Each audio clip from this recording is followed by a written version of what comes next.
Good afternoon, everybody. It's nice to see you all gathered here with Cheryl's spirit and her family and her friends as well. So I met Cheryl in '87. We were sitting in our fundamentals nursing class with our desk lined up in a row. In the back of the classroom, we had these beds that had mannequins in them. And they were carefully covered with nice blankets, and little did we know that that was really going to be what we learned together. Jenny spoke a lot about our memories from there, but ironically, many years later, Cheryl and I taught together at Sacramento City College for the last about 12, 13 years of our career, and we were in the same room with the mannequins, with nursing students that didn't understand what was going to be going on, very stressed, and guess what? We were the teachers. And so it's full circle, and this has come through quite a few memories that I have with Cheryl. I'd like to share a little bit about what she did at Sacramento City College. She contributed to our community in Sacramento. She took close to 900 nursing students. That's a lot of students over a long period of time. Her commitment was in our licensed vocational nursing program as assistant director, so she took on leadership roles there too. And she also worked in our associate side, which is both the RN side, and she is with the unique quality she brought to our group and our staff was that she really went where the need was. If there was a need, there was a flexibility, there was coverage for someone that got sick, we would go into Cheryl's office and she could do it all. She could do pediatrics, she could do adults, she could do gerontology, maybe not quite obstetrics, but we all had our little lanes where we had our expertise, but she trained herself, she positioned herself, she educated herself to be able to really do it all and make a very large impact on our program.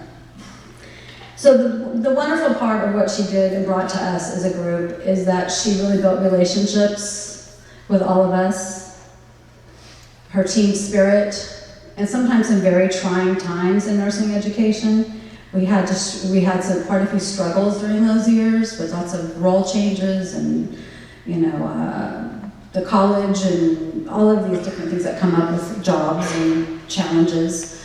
But she really saw through all of those things and was able to really keep a smile and be a leader, be passionate about what she did.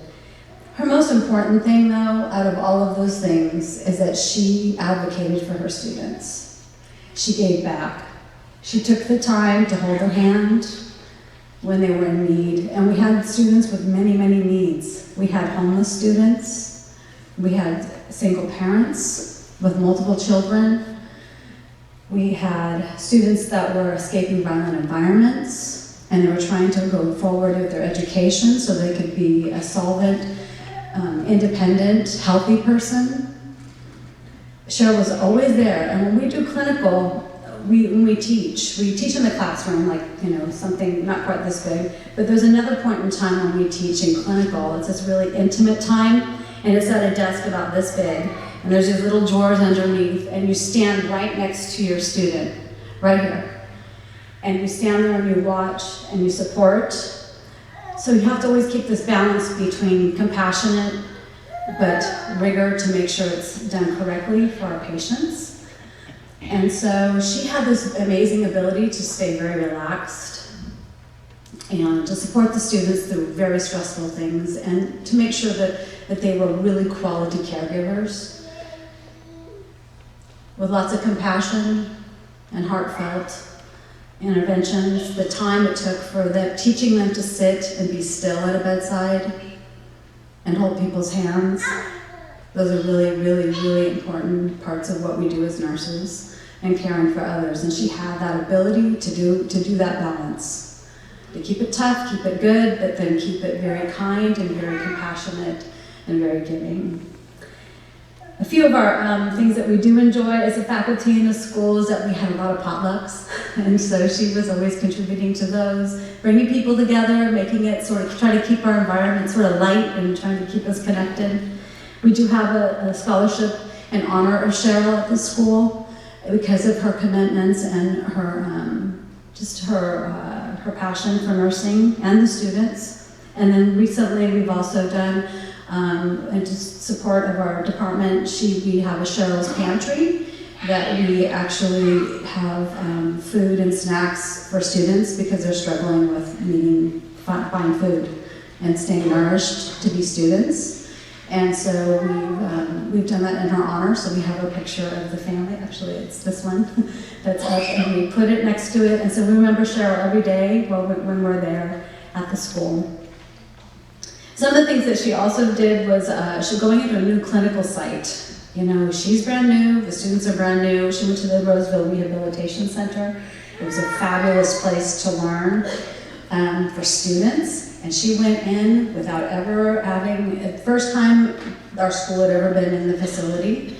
So you have all of these caregivers, all these different specialties, and Cheryl goes in and starts introducing herself, meeting these people, creating personal relationships with all of the caregivers, because then that helps our students learn.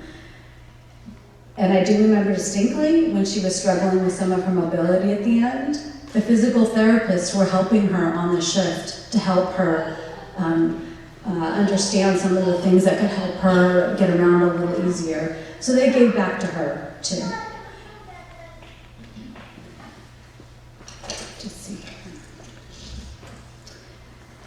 I did find at the beginning of this semester, I found a stack of files on my desk. And I thought, okay, this must be my to-file pile. I'll just move it over here. And I'll move it over here. And I finally got to the point where I had to clean up some things. And I opened up these orange folders, and maybe it was fate, they were orange, because the shirts were orange. So I opened up the folders, and I'm looking through, and it was Cheryl's lectures. And so it was information that we had worked on together in some of the pieces of it. But you know what was lovely is I saw her writing, and it was beautiful writing. She has a certain script. Actually, the note you have out in the front, Michael, it was that script that she could write in. And on her notes, she has little stars, little smiley faces, and I thought, wow, that's pretty good if you're lecturing on diabetes and you're still putting little smiley faces on your work. I think that's what she maybe was inspiring herself to inspire others to be happy about what we're learning about. Lots of motivation and passion again. So I feel that Cheryl has her amazing work. I feel her in clinical, we both team taught right in at UC Davis Pediatrics. We were side by side. She'd work a 12 on Fridays, I'd work a 12 on Thursdays, and actually she was working on a full assignment up in the rest of the week too, so she was working double almost. And because of her commitment, and she really adapted into this unit. It was a tough unit to break into. They were pretty tough on new people, and so she did it just smooth, just got in there again, making the connections with people. So I was in clinical last week, the Friday after Cheryl had passed away, and I was rocking a baby that had some very special needs. The nurses were busy, the students were doing their work, and so I take my time with the baby at that point because it's nurturing for me as a caregiver. But I felt like she was really channeling me. She was coming through me, she was giving me the spirit.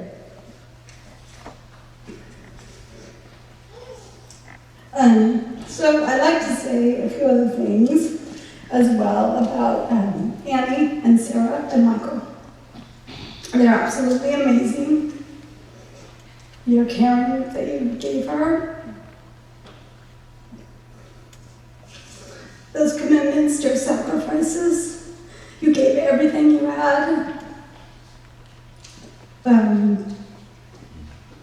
You becoming expert nurses, actually. You guys were teaching me how to use the Hoyer lift. Sarah was moving it in there and get the lift in there, and this is how you do it. And I'm going, wow, you're going really fast. I don't know what to do. And so she's in there, she's got it, she's just, and I'm like, she's gonna fall out. And Sarah's like, oh no, she's not.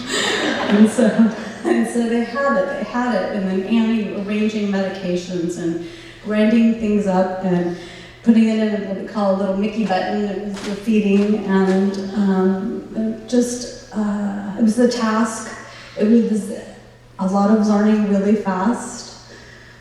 But you did it just with amazing care, love, and sacrifice. And Michael, every moment for the beginning when we all met, when we were young, raising our kids and getting married, selfless at that point with raising your children, the busy years with them working full time, and Annie going to Humboldt, and Sarah working with her FFA, talking about bunnies. We would talk about it on Monday mornings, and the things that the kids were doing in their lives was really important to our relationship. So in your selfless caring and compassion, and always with a sense of humor as well, I do want to say, you guys were able to really be, it was a gift. It was a gift. I wanted to do one last thing with nurses. When we graduate from nursing school, we do what's a pinning ceremony, and we do this pledge. It's called Florence Nightingale's Pledge. And back in 1989, we did it. Every city class that's graduated from Sacramento City College does this pledge. And there's a candlelight ceremony that goes with it. But I found, actually, this is called the Nightingale Tribute for those nurses that have passed on. She was there. When a calming and quiet presence was all that was needed, she was there. In the excitement and miracle of birth, or in the mystery and loss of life, she was there. When a silent glance could uplift a patient, family member, or friend, she was there. At those times when the unexplainable needed to be explained, she was there. When the situation demanded a swift foot and a sharp mind, she was there. When a gentle touch, a firm push, or an encouraging word was needed, she was there. And choosing the best one from a family's thank you box of chocolates, she was there. To witness humanity, its beauty, in good times and bad, without judgment, she was there. To embrace the woes of the world willingly and offer hope, she was there. And now that it is time to be at the greater one's side, she is there. We'll miss you, Cheryl, and in honor of this pledge, a white rose is to symbol about Nightingale's pledge and tribute for nursing, but I want to recognize Michael and Sarah and Annie with roses.